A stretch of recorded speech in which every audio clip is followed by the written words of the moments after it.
Alors on est parachat Yitro, une paracha très particulière, et on a déjà parlé de la force de Yitro, de chercher la vérité, d'écouter, d'être prêt quand il a compris quelque chose, de faire le pas, d'aller dans le désert et d'aller jusqu'au bout des choses. Mais dans cette paracha, on a Kabbalat Torah. On va lire les 10 commandements. Les Bnei Israël ont reçu la Torah. Et juste avant Kabbalat Torah, on a ici comme ça Moshe Rabbeinu qui descend après. Donc il y a, la paracha elle est un peu inversée. Et après Yom Kippourim, en fait ils ont reçu la Torah. Après ils ont fait la faute du Vaudor. Et dans la faute du Vaudor, Moshe était déjà là-haut pour aller chercher les premières tables de la loi. Dès qu'il est descendu, 17 Tammuz, un peu avant, il a vu qu'ils ont fait le Vaudor, il a cassé les premières tables de la loi. Il remonte encore une fois. Et quel jour il redescend avec les deuxièmes tables de la loi? Il descend Yom Kippourim, Yom Kippour. Et le lendemain, il s'assoit pour juger le peuple. Juger le peuple, les gens ils viennent poser des questions. Dîner mamonot, assez les harav, c'est important de poser les questions à un rav. Très très important. Donc ça fait des grandes queues, les gens ils attendent très longtemps. Et là, Yitro, ça lui plaît pas. Rashi dit, il a trouvé que c'était un zilzoul bikvodan chez l'Israël. C'était un manque de kavod, comme ça, de les faire attendre autant. Donc, qu'est-ce qu'il fait? Il vient chez Moshe Rabbeinu et lui dit, écoute, je crois que toi et les Bnei Israël, vous allez vous fatiguer. Navol tibol, comme une feuille qui a séché. Tu peux pas faire comme ça. Il faut plutôt que tu prennes des ministres, des juges. Rachid dit des juges, puisqu'on a parlé de ça, son et betza, qui détestent leur argent, l'argent. Ah ouais. Que si on leur propose de l'argent, Rachid dit même si on les menace de leur brûler leur maison, ils vont pas changer le din. C'est-à-dire qu'au moment du din, ils détestent leur argent. C'est un niveau incroyable. Tu trouves comme ça, pour 1000, un juge, pour 100, un juge, pour 50, un juge, et pour 10, un juge. Comme ça, les gens y demandent, et chez toi, il n'y aura que les questions très difficiles qui vont arriver. Et comme ça, il y a al mekomo beshalom. Et Moshe Rabbeinu donc demande conseil à Kadosh Baruch Hu, et même Yitro lui a dit, je te donne un conseil, mais voilà, c'est juste un conseil. C'était un ave, quoi. Et à Kadosh Baruch Hu, voilà, il n'a pas fait chutzpah, Moshe Rabbeinu. Mais il fallait un courage terrible pour dire ça à Moshe Rabbeinu. Moshe Rabbeinu, il descendait du ciel. On l'a vu au Mont Sinaï, le seul qui était en haut de la montagne. C'était pire qu'un ange, beaucoup plus grand. Et quand même, Yitro, sa recherche de vérité, il n'y a pas.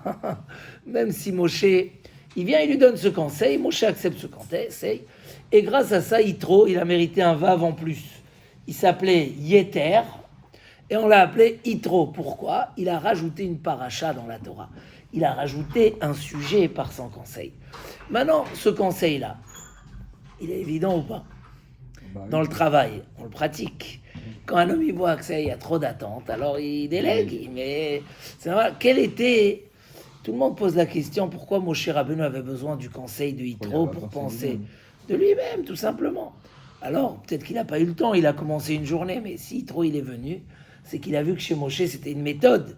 Et il est venu, il lui a dit, pourquoi tu fais ça? Et la Torah a fait de ce conseil un grand sujet. Pourquoi Moshe Rabbeinu n'a pas pensé à ce conseil-là?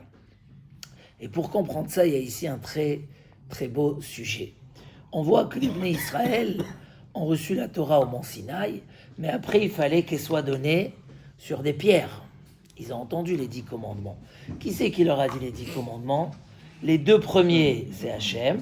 Après, ils n'ont pas pu supporter. C'était trop fort. Leur neshama est sorti. Donc, ils ont demandé que ça soit Moshe Rabbeinu qui leur dit. Et là, il fallait que ça soit écrit, matérialisé, entre guillemets. Et il fallait que ça soit sur des louchot. Et on a reçu 2 louchot. Parce qu'entre les 2 tables, il y a eu la faute du Vaudor qui a cassé les premières tables de la loi. Quelle différence il y a entre les premières louchot et les deuxièmes louchot? Est-ce que c'était les mêmes? C'était pas du tout les mêmes. Pourquoi? Parce que les premières exprimaient un niveau très élevé. C'est marqué que dans les niveaux de première louchot, quand tu étudiais, tu n'oubliais pas. Deux, le Yetzer Hara ne pouvait pas s'approcher de toi. On était comme Adam Arishon avant la faute, on est arrivé, le Yetzer Hara était à l'extérieur. C'était un très haut niveau. Mais plus que ce que c'était un très haut niveau, la compréhension était différente. Pourquoi ? Parce qu'il y a la Torah orale et il y a la Torah écrite. Dans la Torah orale, c'est pas complètement expliqué. Par exemple, même si on parle une trentaine de fois du Shabbat, mais les 39 travaux ne sont pas marqués dans la Torah. C'est quoi la seule mélacha de Shabbat ? Maintenant, on commence le cycle des mélachot Shabbat à Seuda Shlishit, pour ceux qui veulent. On commence, pour l'instant, on a fait l'introduction la semaine dernière. Et on fait le cycle des mélachot de Shabbat. Donc, la seule mélacha qui est marquée dans la Torah, c'est l'oteva harouesh, ne pas allumer du feu. Ou bien Hotsa'a, ne pas porter aussi Aliotse'i Shmim Komo. Où c'est marqué les 39 travaux de Shabbat. Dans les premières tables de la loi, quand tu venais étudier un pasouk, tu comprenais tout ce qu'il y avait par derrière. C'est comme quelqu'un qui connaît très très bien un sujet, par exemple dentaire. Et il connaît tellement bien que quand il lit la première ligne, il a compris qu'est-ce qu'on veut dire dans le reste. Il n'a pas besoin de lire. Mais quelqu'un qui est un peu moins... Il va lire, il va voir les détails, etc. Un avocat, on lui envoie un petit sujet, une nouvelle loi, très vite, il a compris. Parce que quand tu es dans la clarté des choses et tu comprends bien les choses, tu les comprends tout de suite. Donc les premières louchot, c'était un niveau extraordinaire. Ou mamash, la Torah chez Béalpé, tu l'as retrouvée très vite par ton analyse. Le fait de voir le pasouk, tu comprends tout de suite que toute mélacha, c'est une transgression si je cuis quelque chose, même les plus petits détails. Les deuxièmes louchot, ça y est, l'omdin ou meshakrin, on étudie, on oublie. Les deuxièmes louchot, psol lecha, Moshe Rabbeinu, il a dû prendre, lui, c'est marqué que les deuxièmes louchot demandent plus d'investissement. Les premières étaient comme une écriture gravée. Les deuxièmes étaient comme une écriture, comme un Sefer Torah, écrit dessus. Il y a un avantage dans les deuxièmes, c'est que l'homme, il doit travailler plus pour découvrir. Et du coup, ça se grave en lui par son travail. C'est pas déjà gravé. Donc il y a un avantage dans les deuxièmes, qui est toujours l'avantage de quand on n'a pas réussi dans la première étape, qui était plus facile, plus simple. On passe à la deuxième, mais celle-là, elle demande un investissement et un travail. Un médecin, il a fait un truc, il pensait que ça allait aller vite, machin, il ne s'est pas investi parce que c'était simple. D'un coup, l'affaire, elle se complique, il doit reprendre la chose. Là, il va s'investir, il doit mettre la chokhma, il doit trouver. Et là, du coup, il sort avec une expérience extraordinaire. Mais le travail est beaucoup plus difficile et demande beaucoup plus d'efforts. En fait, c'est ce qui s'est passé entre Moshe Rabbeinu et Yitro. Moshe Rabbeinu est resté... Viens ici où tu vas. Moshe Rabbeinu est resté au niveau des premières tables de la loi. Pour lui, c'était simple. Qu'il y ait 1000 personnes dehors, si juste je dois leur expliquer des trucs rapides, ça va prendre 1 jour, 2 jours maximum, c'est tout. Les choses sont claires, les choses sont simples. La Torah, normalement, on devait la comprendre par nous-mêmes. C'est marqué qu'Abraham Avinu, c'est clayot. Comment on dit les clayot? Les reins? Ou les clayot? Ah, les poumons ou les reins? Ah, les clayotes. Les reins? Abraham, les clayotes, c'est les reins. Les reins, ils lui ont appris la Torah. Ça veut dire que de lui-même. Donc Moshe Rabbeinu ne pensait pas à changer de méthode. Il n'avait pas besoin de déléguer. Vaut mieux qu'ils apprennent la Torah de lui. Et pour la fatigue, ça va aller très très vite parce que les choses sont claires. Mais Yitro, c'est un homme qui a eu beaucoup d'expérience. Yitro était très très bas. C'était le pape de Midian. Et il a cherché, il a trouvé que ce qui servait, c'était n'importe quoi. Rachid dit, Atayadati ki gadol Hashem mikol haelokim. J'ai compris qu'Hachem est plus grand que tout le monde, il n'y a pas d'autre, enod milvado. Il a cherché, il était dans l'analyse, il approfondissait. Lui, il est arrivé à la Torah par sa recherche personnelle. Il est même sorti dans le désert. Lui, il a tout de suite vu que les Bnei Israël ne sont pas dans le niveau. Pas du tout, ils sont dans le niveau des deuxièmes tables. C'est pas rien que les tables ont changé. C'est que maintenant, pour arriver à comprendre, il faut de l'analyse. de l'investissement, du Hamal. On voit par exemple, la Gemara a dit que quand Moshe Rabbeinu il est mort, alors ils ont oublié 300 halachot. 300 halachot. Parce que quand même, Moshe Rabbeinu il a amené une certaine clarté. Et quand il est mort, et qui c'est qui les a ramenés au clan Israël? Otniel ben Kenaz les a ramenés par son pilpoul. Vous savez c'est quoi le pilpoul? C'est l'analyse. Je me rappelle, mon père jusqu'à 120 ans, il faisait des pilpoulim. Il y avait là-bas 200 personnes, et les rabbinim que vous connaissez aujourd'hui à Paris, qui étaient ses élèves. Et il arrivait, il posait comme ça 5-6 questions, et il analysait pendant 1 heure, et la synagogue était comme comment on appelle ça, le jacuzzi là, où ça boule, le jacuzzi, des discussions, machin, etc., jusqu'à qu'à la fin, après 1 heure de discussion, il donnait l'explication. Et un pile-poule, c'est quoi un pile-poule? C'est une analyse. Je réfléchis, je revois. Et c'est pas que dans la compréhension de la Torah, c'est même dans le mode de vie. Le travail de ses midotes, on a parlé de l'argent, l'épreuve de l'argent. Un homme, il doit comprendre qu'est-ce qui va pas. Dans le shalom baït, des fois, comment j'ai dit, toujours le même problème pendant 10 ans. Elle est toujours la même. La question, elle n'est pas qu'elle est toujours la même. C'est pourquoi toi, tu restes toujours le même.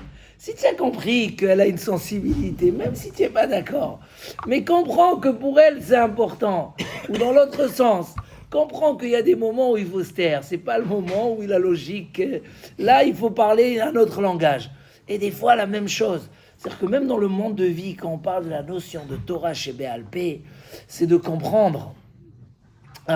C'est de comprendre, d'analyser. On va rattraper un peu la semaine, Yohann. Reste timide. On va continuer à analyser et voir les choses, comprendre dans l'éducation. Mamache, là aussi j'ai vu un petit sujet d'éducation. Les parents ils s'accrochent avec l'enfant, mais le même sujet. Tac, tac, tac. Les parents disent c'est à cause de ça, c'est à cause de ça. L'enfant il n'en peut plus qu'on lui dise que c'est à cause de ça. Ça le désespère davantage. Et des fois on a besoin, c'est pour ça on a besoin d'un rave, on a besoin d'approfondir, on a besoin d'aller consulter, on a besoin... Mais des fois, l'homme, il se croit dans le niveau de la clarté. Parce que pour nous, c'était tous très évident de gérer un couple. Si on sait gérer 50 employés, pourquoi on ne saura pas gérer son couple? Pourquoi on ne saura pas gérer un petit enfant qui vient et qui ne veut pas t'écouter? Il veut faire ce qu'il veut. Et là, d'un coup, toi, le grand racham, tu es choqué. Des fois, c'est pas que tu n'as pas les outils. C'est que là, tu dois passer à un approfondissement. Tu es là ce soir? Non. Hazak. L'approfondissement, allez voir. Un homme, il a du mal des fois de comprendre que non. Là, il y a des choses qui sont cachées de moi et je dois aller les analyser, chercher. Donc, tu vas rester à la surface pendant longtemps et tu vas pas trouver la solution. Yitro, il a vu que les Bnei Israël n'étaient pas du tout à ce niveau. Ils avaient besoin de quelqu'un qui rentre avec eux. Qu'est-ce qu'ils n'ont pas compris? Pourquoi ça ne va pas? Comment on analyse? Comment on arrive? Donc en fait, la différence entre Yitro et Moshe, c'était une différence de niveau. Pour Yitro, le niveau, c'était le niveau réel, le niveau de la... Et pour Moshe, c'était le niveau Ve'ata pour Amod. Il m'a dit, Moshe, il est resté au niveau de Mahamad Har Sinaï. Il est resté à ce niveau-là, il ne pouvait pas baisser plus bas que ça. Et là, la grandeur de Yitro, c'est qu'il a compris que Moshe, s'il ne comprend pas, c'est par grandeur. Et la grandeur de Moshe, c'est qu'il a compris que si Yitro il lui donne un conseil, c'est que Yitro il est plus sur le terrain, il est une personne de recherche, d'analyse depuis longue date.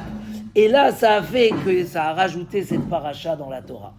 Et pour appuyer cette idée-là, il y a une très belle histoire dans la Gemara. Je l'ai déjà dit lundi, mais j'ai demandé que les gens la retiennent, cette histoire. Parce que quand on va parler de Torah chez Béalpé, on va toujours parler de cette Gemara. C'est une Gemara où Akadosh Baruch Hu a montré à Moshe Rabbeinu Dor Vedor Shav. David, la Gemara après. Dor Vedor Shav, une génération, il leur a montré les rabbanim, Kura, etc. Et quand ils sont arrivés sur Rabbi Akiva, il s'est arrêté. Il a dit non, je veux voir. Lui, c'est lui qui doit donner la Torah. Mon cher Rabbeinu, il veut rester au shiur. Et la Gemara raconte que mon cher Rabbeinu, il écoute le shiur de Rabbi Akiva. Et Rabbi Akiva, il était Doresh. Tilé tilim shel halachot, des tas d'halachot, des tagines, même des petits traits qu'il y a dans le Sefer Torah sur les lettres. Et Moshe Rabbeinu, il comprend rien. Comme ça, il dit la Gemara, qu'est-ce qu'il veut Rabbi Akiva? C'est quoi ce shiur-là? Il comprend pas. Chalcha da'ato, c'est quoi Chalcha da'ato? Il sent son esprit, une tristesse. Et là, à la fin du shiur, il dit Rabbi Akiva, tout ce que je vous ai dit, c'est halacha le Moshe misinaï. Ah, dès que Moshe Rabbeinu a entendu ça, ça l'a calmé. Et donc, évidemment, c'est vraiment, on ne comprend pas. Comment Moshe ne peut ne pas comprendre? Alors que même la petite halacha qu'un talmid va être mechadesh dans la ville de Yavne, c'est Moshe, au Har Sinaï.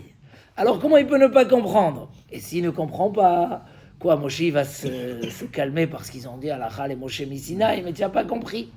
Et en fait, l'explication, c'est ça. Le Maharal, il dit en fait, Moshe Rabbeinu, pour lui, quand Rabbi Akiva il a commencé son cours, il a posé une question, la réponse était une ligne. Tout était clair. Tout était au niveau de Mahamad Har Sinaï, des lourdes rishonot, des preuves. Rabbi Akiva, il est venu et il a fait des chemins et des routes et il a amené des preuves et des analyses et il a construit la halacha. Tilé tilim, Moshe Rabbeinu, il comprend pas, mais il y a quelque chose qui m'échappe. Pourquoi on a besoin de passer par là? Des fois, tu vois un homme simple qui n'a pas appris dans les yeshivot ou qui n'a pas eu un rav, il vient, il te fait tout un sujet d'un truc simple. Tu dis, qu'est-ce qu'il est en train de me raconter pendant 1 heure? Mais un truc comme ça, s'il n'y a pas besoin d'analyse, c'est noir et blanc, nigmar sipour. Ça m'est arrivé des fois d'écouter comme ça.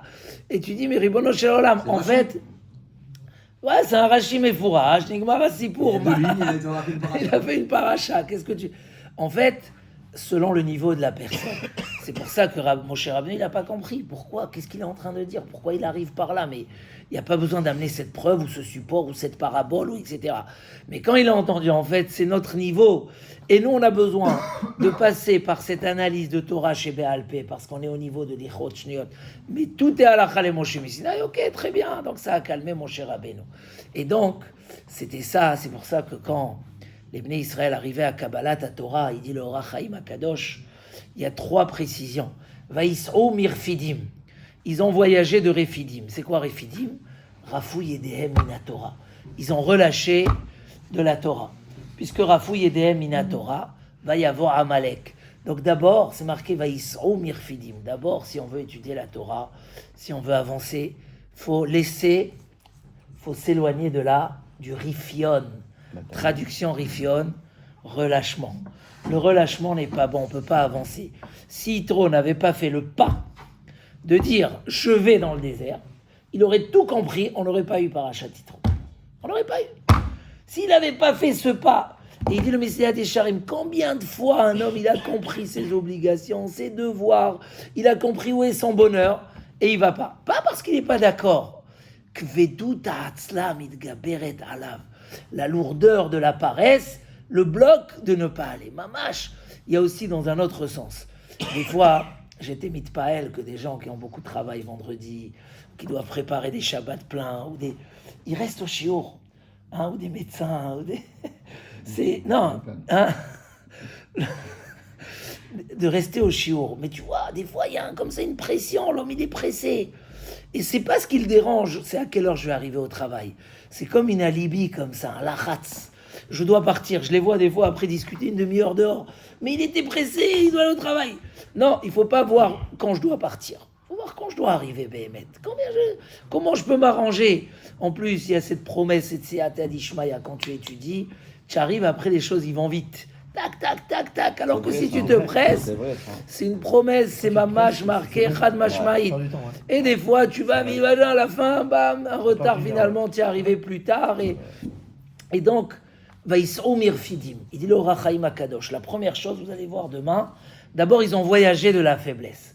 Après, Midbar Sinaï, la modestie. Il faut être modeste. Chacun à son niveau, il s'arrête à un niveau de modestie. Quoi, ça, j'ai besoin de demander conseil à un rave.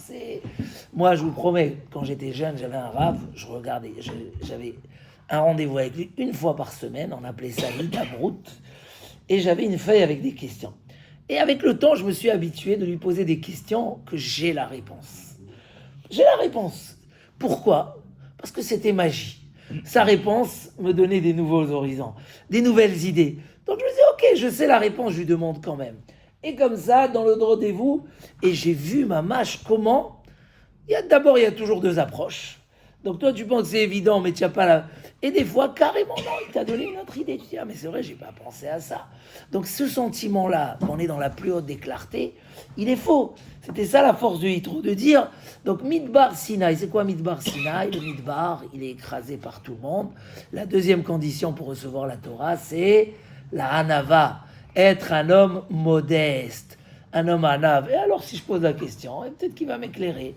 Et peut-être que j'ai besoin, je ne comprends pas parce que c'est... Il y a des gens qui te disent, moi, la Gemara, j'arrive pas.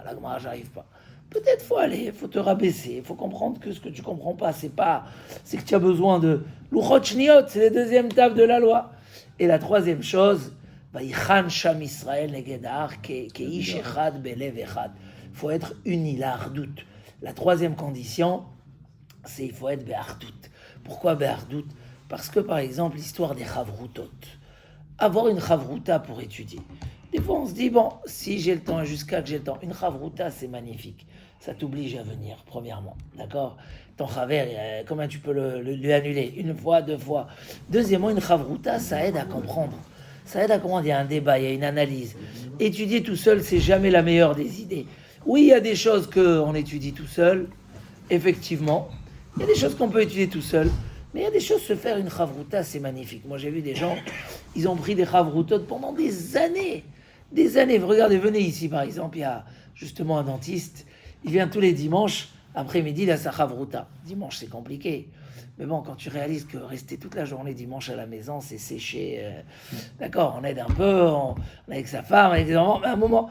Donc lui, il décide avant Mincha, il vient 1h30 avant Mincha, mais il a une chavrouta. Une chavrouta, ça donne un goût, ça donne du projet, ça permet à ce que l'étude soit magnifique, satisfaction, mais il faut de la hardoute pour ça. Il faut se dire, voilà, peut-être que mon ami va me donner plus que ce que moi je peux donner à moi-même.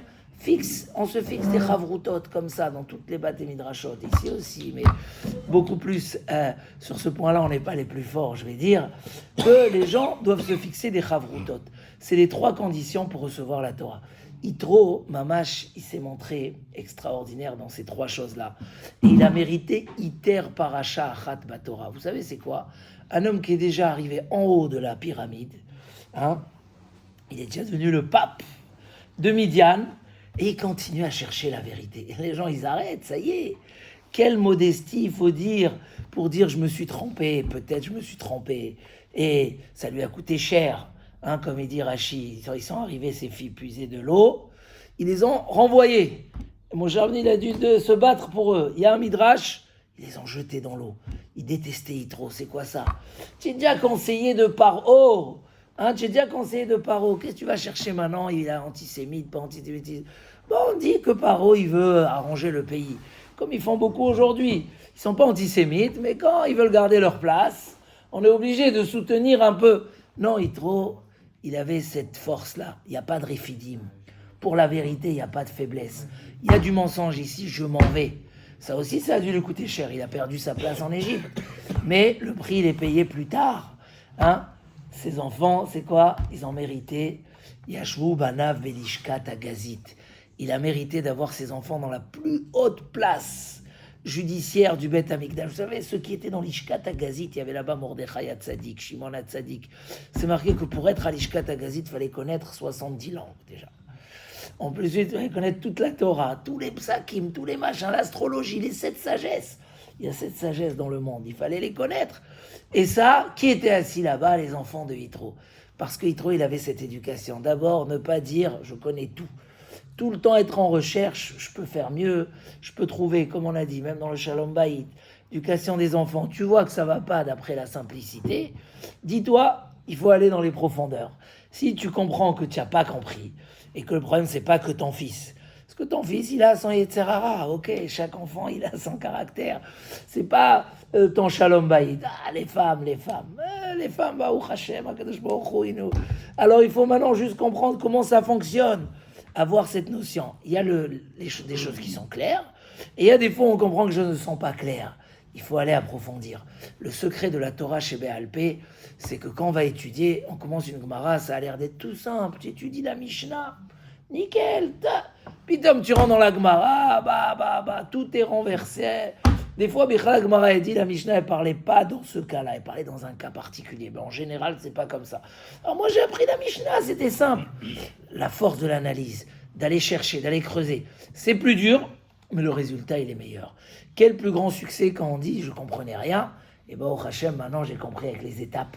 Quoi dire que le Shlom Bayit, ok, c'était compliqué, il y a des choses que je comprenais pas. Comment il dit le Rav Volbe? Shlom Bayit, c'est de la hitlamdout, il faut apprendre. Un homme qui cherche à apprendre, il va découvrir des choses incroyables chez lui à la maison. Celui qui n'est pas capable à comprendre et à apprendre, il va rester sur la simplicité. D'un coup, bam, ça marche plus, qu'est-ce qui se passe? Donc avoir ce koach là, c'était ça, le Yitro, Iter Paracha Achat Batorah. Il avait cette modestie de dire, je me suis peut-être trompé. Il avait cette motivation, Vaïsrou Mirfidim, d'aller rechercher la vérité.